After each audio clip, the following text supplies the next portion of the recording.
కొడుకులకు నాకు చెప్పాల్సిన బాధ్యత నాది మీ అందరికి. ఇప్పుడు ఇక్కడ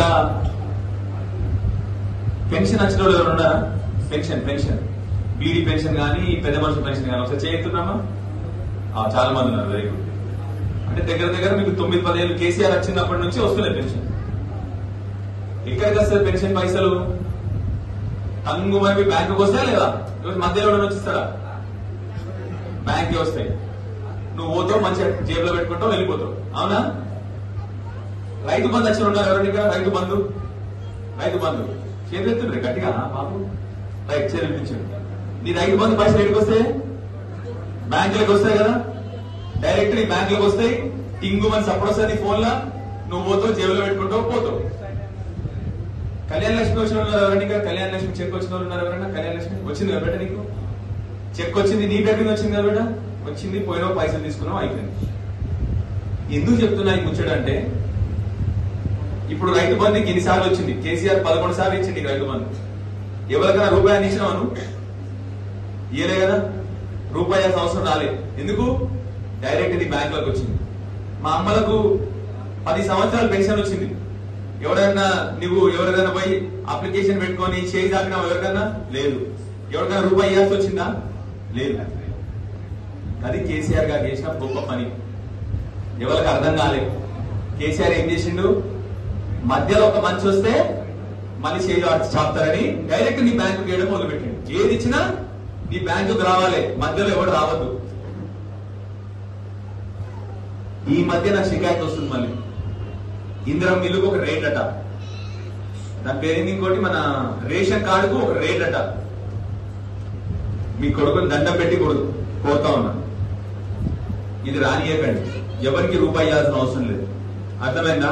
అది మన హక్కు, మీకు ధర్మంగా వచ్చేది. మీకు రూపాయి ఎవడైనా అడిగితే, ఎవడైనా రూపాయి అడిగినా ఈ ముచ్చట మంచిగా ఉంది. రోగలు ఉంటుంది మన ఇంట్లో, రోగల బండి ఉందా అందరి కదా, ఇంకా తీసేసారు, గ్రైండర్ పెట్టేది అందరూ. రోగల బండి ఉన్నది కదా, ఆ రోగల బండి తీసి మన తల మీద కొట్టి నా పేరు చెప్పుర్రి, నేనే స్టేషన్ జైలుకి నేను పోతా, నా పేరు చెప్పుర్రి. అర్థమైందా? చెప్పి మీకు మీ కొడుకులకే చెప్తున్నా, దేనికి ఎవరికి రూపాయి ఇవ్వాల్సిన అవసరం లేదు.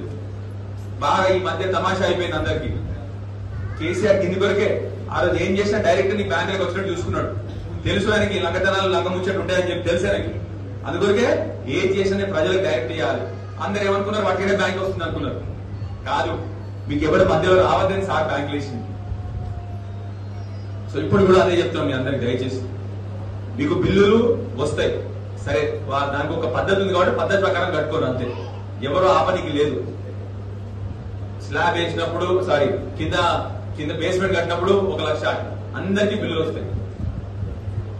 ఎవరికి ఏం కష్టం ఉన్నా, మీకు నా ఇల్లు అడ్రస్ తెలుసు కదా, బస్ స్టాండ్ ముందంటే బస్సు దిగితే నా ఇల్లు ఉంటుంది, నా ఫోన్ నెంబర్ ఉంటుంది. ఎవరైనా మీరు నన్ను కష్టపడితే నాకు చెప్పు, విలేజ్ సెక్రటరీ కానీ ఎవరైనా కానీ. ఇది మన హక్కు. ఇక్కడ ఉన్న అధికారులందరికీ జీతాలు వస్తున్నాయి ఆల్రెడీ. అర్థమైనా చెప్పింది మీకు. సో దయచేసి మీ అందరినీ కోరేది ఒకటే, ఎవరికి కూడా రూపాయి ఇవ్వద్దు. మంచి బ్రహ్మాండంగా ఇల్లు కట్టుకోర్రి, ఇల్లులు మంచి మీ అందరికి వస్తున్నాయి, అది మన హక్కు. దాన్ని మంచి సద్వినియోగం చేసుకోవాలని చెప్పి మీ అందరినీ కోరుతూ, ఏం కష్టం ఉన్నా ఎవరికన్నా, కొందరు ఎంట నవ్వుతున్నారు అంటే వాళ్ళకు కూడా ఫోన్ వచ్చినట్టుంది, నాకు 5-10 వేలు కావాలని చెప్పేసి.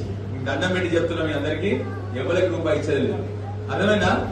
మీ కొడుకుగా చెప్తున్నా, ఇక్కడ అన్ని నా మంచి ఉద్యోగం అన్ని బంద్ చేసుకుని వచ్చిన.